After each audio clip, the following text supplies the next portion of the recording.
Hello बच्चों, let's read the question first. In spite of interspecific competition in nature, which mechanism the competing species might have evolved for their survival? Options में दिया गया है predation, resource partitioning, competitive release and mutualism.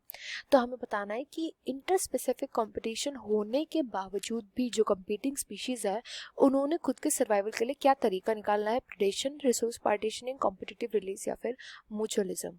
तो यहाँ पर जो की concept use किया जाएगा वो होगा ऑर्गेनिज्म के इंटरेक्शन का। ऑर्गेनिज्म का इंटरेक्शन बहुत ही ज़्यादा इंटरेस्टिंग क्वेश्चन है। तो देखो इंटर स्पेसिफिक कॉम्पिटिशन क्या होता है, पहले तो ये देखते हैं। इंटर स्पेसिफिक कॉम्पिटिशन, जैसे कि नाम में है इंटर का मतलब और स्पेसिफिक का मतलब यहाँ पर है स्पीशीज, यानी कि जो डिफरेंट टाइप की स्पीशीज होती हैं उनके बीच में जो कंपटीशन है उसकी यहाँ पे बात हो रही है। डिफरेंट टाइप ऑफ स्पीशीज जो हैं वो डिफरेंट रिसोर्सेज को यूज़ करते हैं। उन रिसोर्सेज को यूज़ करने के टाइम पर क्या होता है, इनके बीच में कंपटीशन होता है।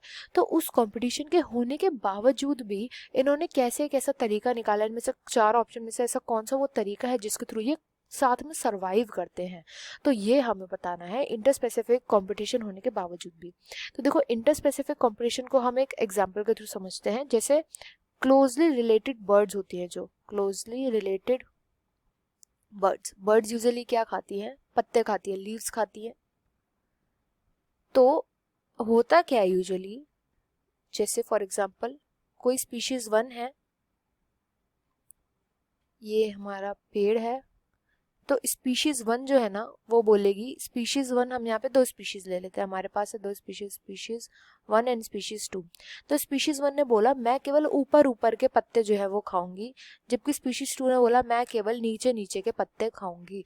तो ऐसे क्या किया, ये जो दो क्लोजली रिलेटेड बर्ड्स हैं, जो क्लोजली रिलेटेड स्पीशीज हैं, इन्होंने कॉम्पिटिशन के होते हुए क्या किया, इन्होंने अपने रिसोर्स का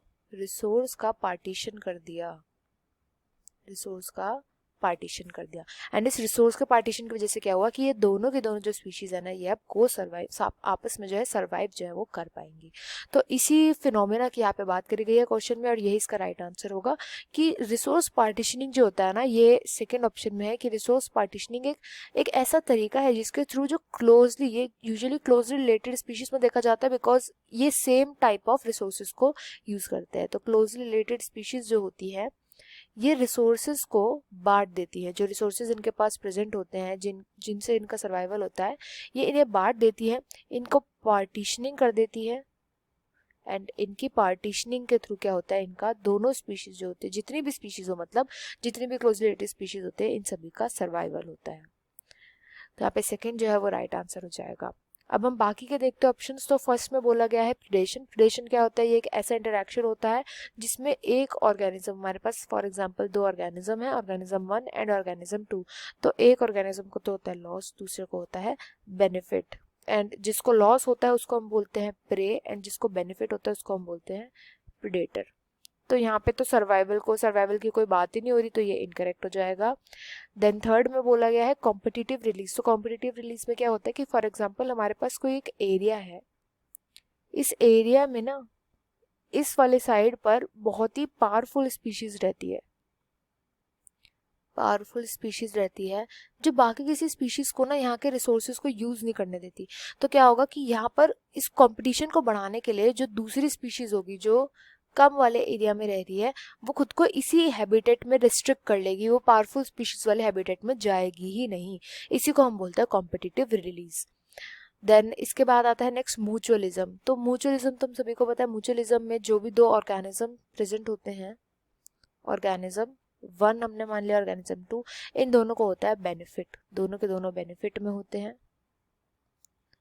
एंड ये इंटरेक्शन जो होता है इसमें भी अगेन को सर्वाइवल की तो बात हो रही है, साथ में सर्वाइवल की बात हो रही है, बट अगर किसी एक स्पीशीज को यहाँ पे नुकसान हो जाता है ना, तो यहाँ पे दूसरी स्पीशीज को भी नुकसान होगा। मतलब अगर किसी एक स्पीशीज पर नेगेटिव इम्पैक्ट पड़ता है तो वो साथ में दिख जाता है, वो दूसरी स्पीशीज को भी नेगेटिवली इम्पैक्ट करेगा। तो को सर्वाइवल तो होता है, बट को एक्सटिंक्शन भी यहाँ पे देखने को मिल सकता है। इसलिए ये वाला जो ऑप्शन है वो इनकरेक्ट हो जाएगा। यहाँ पे बिल्कुल करेक्ट हो जाएगा option second, resource partitioning. I hope you understood well. Best of luck and thank you.